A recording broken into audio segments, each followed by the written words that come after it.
16 December মহান বিজয় দিবস আলোচনা এবং প্রতিবাদ সভা করেছে ইতালি আওয়ামী লীগ। এ সময় সমস্বরে জাতীয় সঙ্গীত এবং দলীয় সঙ্গীত পরিবেশন করে প্রবাসীরা। বিস্তারিত থাকছে ইতালি প্রতিনিধি মোল্লা মনিরুজ্জামান মনিরের তথ্যচিত্রে।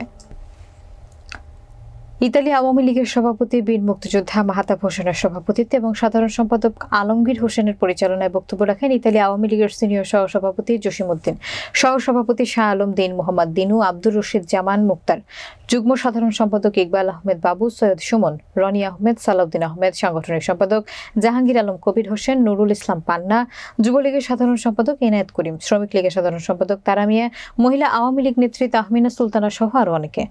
এ সময় আওয়ামী লীগ, যুবলীগ ও মহানগর আওয়ামী লীগ, শ্রমিক লীগ বিভিন্ন পর্যায়ের নেতৃবৃন্দ বক্তব্য রাখেন।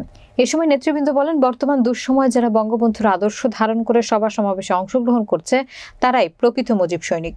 হাইব্রিডরা সবসময় সুসময়ে আসে, দুঃসময় নয়। যার নেতৃত্বে আমাদের দেশ স্বাধীন হলো, চূড়ান্ত বিজয় অর্জন হলো, সেই জাতির পিতা বঙ্গবন্ধু শেখ মুজিবুর রহমানের নাম বর্তমানে অবৈধ দখলদার সরকার মুখে নেয়নি। আমরা ইতালি আওয়ামী লীগ তীব্র নিন্দা জানাই।